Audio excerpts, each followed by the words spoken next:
हमारे साथ मौजूद है माहिर नफ्सियात हैं वजीहा जफर साहिबा। बहुत शुक्रिया, आपने सुना पाकिस्तान को वक्त दिया। कैसी हैं आप? अल्हम्दुलिल्लाह, वालेकुम सलाम, मैं बिल्कुल ठीक। अच्छा वजीहा, सबसे पहले तो ये बताइए, हम बात कर रहे हैं आज के बच्चों में जो ज़िद है वो काफ़ी नज़र आ रही होती है। आप ये बताइए कि ज़िद अच्छी ज़िद भी होती है, बुरी ज़िद भी होती है, और ज़िद क्यों करते हैं बच्चे? अच्छा, यहाँ पे हम एक बात मैं ऐड करूँगी कि ज़िद जो है उसकी डेफिनेटली आपने जैसे कहा कि उसकी टाइप्स क्या होती हैं, तो वो एज अप्रोप्रिएट देखा जाता है कि बच्चे के एज अप्रोप्रिएट बिहेवियर्स क्या आ रहे हैं। अब कुछ बच्चों की फितरत भी होती है, नेचर भी होती है, कुछ घर का माहौल भी होता है, फिर पेरेंट्स कैसे पेरेंटिंग कर रहे हैं। बच्चे की सिर्फ फितरत पे एक फैक्टर पे रिलाई नहीं करती ज़िद बहुत सारे फैक्टर्स पे रिलाई करती है। फिर इसी तरह कुछ घर का माहौल है जिसमें पेरेंट्स जो हैं डिफरेंट पेरेंटिंग कर रहे हैं, दादा दादी या चाचा चाची या मामू मम्मी डिफरेंट पेरेंटिंग कर रहे हैं, तो इस तरह के जो फैक्टर्स हैं ये ज़िद को बढ़ावा देते हैं। अगर इनमें क्लैश आ रहा है, फैक्टर्स बहुत जो हैं मौजूद हैं बच्चे की लाइफ में।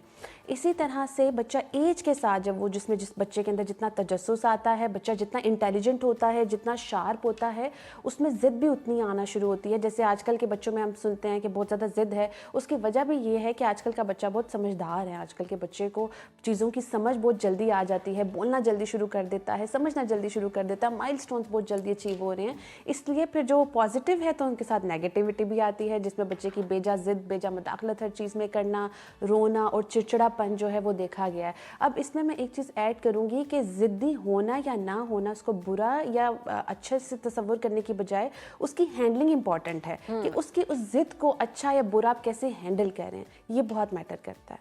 अच्छा वजीहा, आपने देखा कि अक्सर बच्चे जो है ना पैदाइशी तौर पर ज़िद्दी होते हैं, तो उनको ट्रीट करना मुश्किल है बजाय ये कि जो बच्चे बाद में मतलब ज़िद्दी होते हैं। तो क्या वजह है जो पैदाइशी तौर पर ज़िद्दी बच्चे होते हैं उनको हम किस तरह से ट्रीट कर सकते हैं, और उनके ज़िद्दी होने की कोई वजह सामने आती है? देखिए, इस वजह तो आपने खुद बताई, जो पैदाइशी तौर पे ज़िद्दी हैं इसका मतलब यह है कि उनके जीन्स में है, उनको उनकी फैमिली में भी ये चीज़ रन करी है या पेरेंट्स के अंदर है, राइट। अब उसमें जो आपने पॉइंट रेस किया कि उसको उसकी हैंडलिंग के ऊपर अगर बात करें तो उसमें इन्वायरमेंट बहुत मैटर करता है। और मैं चीज़ हमेशा पेरेंट्स को कोट करती हूँ कि जो बच्चा पैदाइशी ज़िद्दी है ना, उसकी बहुत अर्ली एजेस में ही ट्रेनिंग स्टार्ट करें, क्योंकि अक्सर पेरेंट्स जो है ट्रेनिंग तब स्टार्ट करते हैं जब उसका ज़िद्दीपन पक्का हो चुका होता है, जब उसके अंदर वो फ्रस्ट्रेशन, चिड़चिड़ापन, अपनी मर्जी, बात मनवाना, ये चीज़ें पक्की हो चुकी होती हैं। इसलिए आप एज अप्रोप्रिएट उनके अकॉर्डिंगली एज अप्रोप्रिएट डिफरेंट होगी हैंडलिंग। मतलब अगर वो 2.5 साल 3 साल में जब चीज़ों की लर्निंग कर रहे हैं, ग्रो कर रहे हैं, तो साथ साथ हम उनकी ट्रेनिंग को ऐड करेंगे। ट्रेनिंग में क्या चीज़ें आती हैं, ये बताइए, अगर कोई बच्चा जिद करता है तो वालिदैन को कहाँ तक उसे प्यार से समझाना चाहिए और कहाँ से फिर उस पर सख्ती करनी चाहिए? बिल्कुल, मैं वही ऐड करने लगी थी कि जैसे पेरेंट्स हैं तो उनको कहाँ तक करनी चाहिए। पहले तो वो बच्चे की ज़िद और एज देखेंगे, ठीक है, कि वो बच्चा कहाँ कहाँ ज़िद करता है, कब कब ज़िद करता है, राइट। अब उसमें क्या है कि उसमें डिफरेंट स्ट्रैटेजी में आते हैं। एक तो रोल मॉडलिंग, पेरेंट्स खुद कैसे घर में बिहेव कर रहे हैं, खुद कितने इंपल्सिव हैं, खुद कितना घर का माहौल अफरा तफरी का है, एक तो ये चीज़ रोल मॉडलिंग। दूसरा, आप बच्चे को सुने। आप जब बच्चे को सुनते हैं तो आपके बच्चे की समझ आती है, ठीक है। यूजली क्या होता है कि पेरेंट्स से बना लिया होता है ये तो ज़िद्दी है, इसने बात ही करनी है तो उल्टी करनी है या ज़िद करनी है, तो बच्चे को इग्नोर करना शुरू कर देते हैं। उससे बच्चे की ज़िद और बढ़ती है, वो और ज़्यादा तकलीफ दे जो है ना बिहेवियर्स को लाता है पेरेंट्स के लिए। तो उसमें एक तो ये कि बच्चे के साथ आप रोल मॉडलिंग करें, बच्चे को सुने। इसके अलावा कई जगहों पे बच्चे को इग्नोर करना होता है, आपको कई जगहों पे खामोशी रखनी होती है। पेरेंट्स अपना टेम्पर भी लूज़ कर जाते हैं, फ़ौरन से सबके सामने झिड़क देते हैं या उसको जो है पॉइंट आउट करना शुरू कर देते हैं, फिंगर पॉइंटिंग स्टार्ट कर देते हैं। फिर इसके अलावा बहुत इंपॉर्टेंट जो स्ट्रैटेजी है वो ये है कि पेरेंट्स जो हैं बच्चे के साथ क्या लफ्ज़ यूज़ करते हैं, राइट। अगर आप बच्चे के सामने बहुत ज़्यादा ये लफ्ज़ यूज़ करते हैं कि तुम हो ही ज़िद्दी, तुम हो ही ऐसे, बाकी बच्चों कंपैरिजन करते हैं कि बाकी बच्चे ऐसे नहीं करते हैं, या पेरेंट बाकी लोगों के सामने बैठ के अपने बच्चे की ऐसी बुराइयां करते हैं, ऐसे बच्चे की ना बच्चे के एक तो कम्प्लेक्स आना शुरू होता है और वो अपने आप को भी ज़िद्दी के डब्बे, जो ज़िद्दीपन का डब्बा है ना, बॉक्स, उसमें फिट करने लगता है कि मैं तो हूँ ही ऐसा, वो एक्सेप्टेंस आ जाती है। सो इस तरह के जो वर्ड्स हैं बच्चे पे बहुत बुरा इम्पैक्ट डालते हैं। बच्चे के ऊपर लेबल करने की बजाय बच्चे को कहीं ये बिहेवियर बुरा है, you are not a bad person, या आप एक बुरे बच्चे नहीं हो, आपका ये बिहेवियर बुरा है, उस बिहेवियर को हाईलाइट करें। और मोस्ट इंपॉर्टेंटली मैं ऐड करूँगी, जब वो अच्छा को बिहेव करता है ना, उसको हाईलाइट करें। यूजली पेरेंट्स जो है ना अच्छे को हाईलाइट नहीं करते बट बुरे को बहुत रोकते हैं। अच्छा, एक जिद के मुतालिक हम आपसे ज़रूर पूछना चाहेंगे, क्योंकि हर घर में ऐसे ज़िद्दी बच्चे और ऐसी जिद जो है देखने को मिलती है। वो है, बच्चे जिद करते हैं कि हमें मोबाइल दिया जाए, स्क्रीन टाइम हमें उसे उस वक्त ना चिढ़ा जाए, और वो स्क्रीन टाइम लेंगे तो ही खाना खाएंगे, तो ही स्कूल जाएंगे, तो ही सोएंगे। तो ये जो जिद है, ये कितनी जेन्युइन जिद है और इसको कितना पूरा किया जाए, इसको टैकल कैसे किया जा सकता है? यहाँ पे मैं एक चीज़ ऐड करूँगी, ये जेन्युइन ज़िद है बच्चे की। क्यों है? आप बच्चे को 2 साल में, बल्कि उससे भी कम 1 साल में ही फ़ोन की आदत डालते हैं। आपका एक फ़ोन जो है आपका एक प्राइवेट वो एसेट है, राइट? आप जब बच्चे को अपना फ़ोन उसके हाथ में देना शुरू करते हैं, उससे क्या होता है कि बच्चा उस चीज़ को ओन करने लगता है, क्योंकि बच्चे को बाउंड्रीज़ के इश्यूज़ होते हैं। बच्चे को बाउंड्रीज सिखाते हैं, लिमिट सेट करते हैं। मैं हमेशा पेरेंट्स को कहती हूँ, अगर आपने फ़ोन 1-2 दफ़ा दे दिया बच्चे के हाथ में और बच्चा कोशिश करता है कि मुझे फ़ोन मिले, उसके बाद वो आपने बाउंड्री उसकी खुद ही ब्रेक कर दिया। अब वो जब भी आपका वो फ़ोन अपना फ़ोन समझ के लेगा कि ये मेरा फ़ोन है। अब उसमें पेरेंट्स को मैं स्पेशली ये कहती हूँ कि अगर आप ट्रैवलिंग में भी हैं तो कोई भी ऐसी बुक रीडिंग होती है, कोई भी ऐसी चीज़ें रख लें जो बच्चे को डिस्ट्रैक्ट करें, टॉयज़ रख लें। हम स्क्रीन को जो है ना, हम समझते हैं हम हेल्पलेस हैं, स्क्रीन के बगैर, बच्चे को दिए बगैर हमारा गुजारा नहीं है। वहीं से बच्चे की ट्रेनिंग डिसाइड कर लें कि दिन में 2 घंटे या 3 घंटे आपको स्क्रीन टाइम टीवी रख लें। अच्छा भजिया, जो जिद्दी बच्चे हैं, जो बच्चे बहुत ज़्यादा बेजा जिद करते हैं, क्या वो जिद की वजह से वो जो असर होता है वो उनके दिमाग को भी होता है और उनकी जिस्मानी सेहत को भी होता है? हाँ बिल्कुल। आप देखें, जो बच्चा जितना चिड़चिड़ा होता है वो जान नहीं पकड़ता, वो कुड़ता रहता है, और सब कहते हैं कि बहुत जिद करता है, बहुत सड़ता है, इसलिए ऐसे ही है।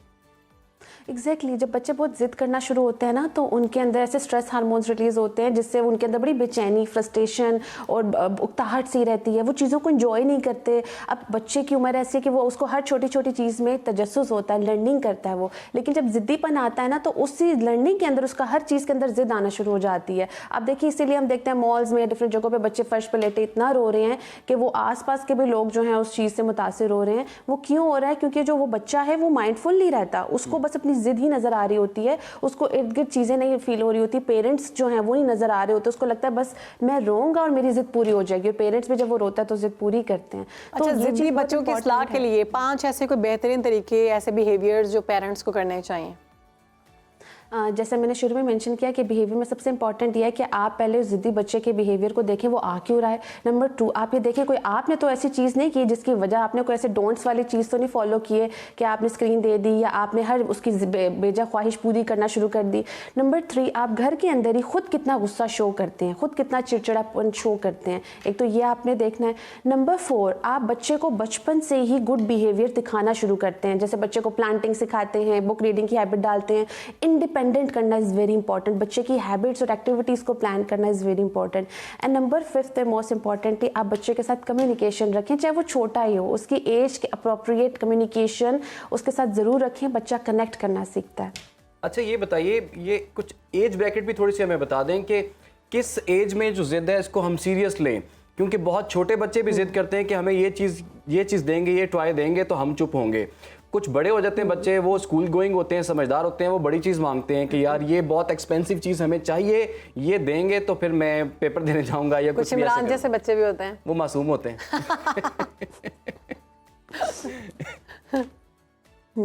अच्छा देखिए, जो आपने एज की बात की ना, टू बी वेरी ऑनेस्ट, जो अभी हम देखते हैं 2.5-3 साल में ही बच्चे की ज़िद के ऊपर काम करना शुरू कर दिया जाना चाहिए। हम थेरेपिस्ट भी बच्चे की ज़िद पे काम करते हैं। वो इसलिए कि आजकल के जो बच्चे हैं वो 5-6 साल में बहुत पक्के हो जाते हैं और वो ज़्यादा अच्छी पेरेंटिंग सीख लेते हैं, वो ज़्यादा अच्छा सीख लेते हैं कि हमने कैसे लेके चलना है। तो जितने कम एज में आप स्टार्ट करते हैं, बच्चे की उतनी ही अच्छी पेरेंटिंग होती है और बच्चे की पर्सनैलिटी डेवलपमेंट उतनी अच्छी होती है जितना अर्ली आप करते हैं। अच्छा, जो बच्चों की बॉडी शेमिंग की जाती है, उनके सामने फेवरेटिज्म किया जाता है, उनके बहन भाइयों से या किसी और से उनको मिलवाया जाता है, ये चीज़ें भी ज़िद का बायस बनती हैं? बिल्कुल बनती हैं। वो इसलिए कि आपने बच्चे की अपनी आइडेंटिटी पे अटैक किया, उसकी रिस्पेक्ट पे अटैक किया, उसकी अपनी जो ग्रोथ हो रही है आपने उसको क्वेश्चन किया है। और बच्चा जो है वो ये तो नहीं समझता कि ये क्या अच्छा या बुरा, उसको बस हर्ट फील होता है, वो उस हर्ट फीलिंग को हैंडल नहीं कर पाता। और वो बच्चा जब बड़ा होता है ना, तो कई दफ़ा हमारे पास जो अडल्ट क्लाइंट्स आते हैं वो डैमेज होते हैं बचपन में, पेरेंट्स से बहुत ज़्यादा कंपैरिजंस किए होते हैं। तो कंपैरिजन किसी भी फॉर्म में, अनटिल और अनलेस कि आपके यहाँ आपने तो इतना अच्छा काम किया, उसने भी ऐसा अच्छा काम किया, तो अलग चीज़ है। एक चीज़ मैं ऐड करूँगी पेरेंट्स के लिए कि कोई भी टेक्निक अगर आप अप्लाई करते हैं ना, तो उसको एक हद तक अप्लाई करें। अगर कंपैरिजन भी कर रहे हैं ना, तो जहाँ ज़रूरत है वहाँ करें, जहाँ पे ज़रूरत नहीं है जगह जगह सबके सामने बैठ के या बच्चे को ये फील कराने के लिए, कमतर फील कराने के लिए कि शायद कमतर फील कराएं तो वो एफर्ट करें, मोटिवेशन हो, तो ये तरीका गलत है। बच्चे को रियलाइज़ कराने के लिए आपको कनेक्शन बना के कंपैरिजन करना चाहिए, तब वो आपकी बात समझेगा। क्योंकि हम जो भी टेक्निक अप्लाई कर रहे होते हैं उसका मकसद इस्लाह करना होता है, लेकिन अगर उस टेक्निक से इस्लाह करने की बजाय आप तकलीफ दे रहे हैं, आप उसकी रिस्पेक्ट पे क्वेश्चन कर रहे हैं तो अच्छा, अगर फिर ये बच्चा एक बहुत अच्छी चीज़ क्रैंकी नहीं है। हो रहा है किसी भी एक चीज़ को लेकर, उसको पता है कि मैं क्रैंकी होऊंगा, मैं रोऊंगा तो मेरे पेरेंट्स जो हैं वो मजबूर होकर मुझे वो चीज़ दे देंगे, तो ऐसी सूरत में माँ बाप को क्या करना चाहिए? किस तरह से वो अपने बच्चे को टैकल करें, किस तरह से उसको वो समझाएंगे ऐसे नहीं करते और ये चीज़ अच्छी नहीं है?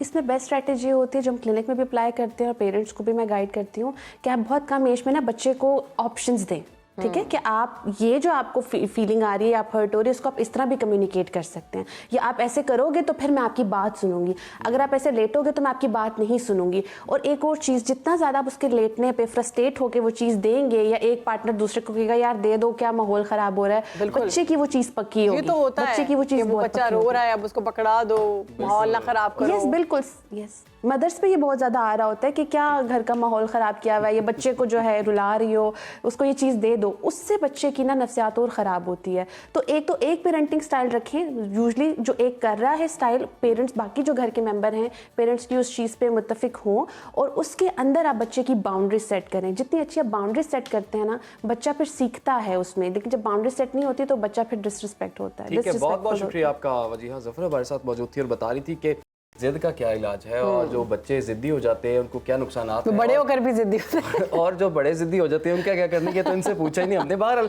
जाते जाते क्या बता दूं कि टॉपिक बच्चों का था? पंजाबी एक मूवी थी, मैंने देखी, मैंने तो नहीं देखी लेकिन नाम उसका देखा, वो नाम था जिद्दी गुज्जर। तो मुझे नहीं समझ आई कि उसने क्या सोच के ये नाम रखा होगा, वो गुज्जर कितना जिद्दी होगा और कितनी उसने तबाही मचाई होगी। ये इसी तो हमें बात नहीं पर पता। एक ब्रेक लेते हैं। ब्रेक।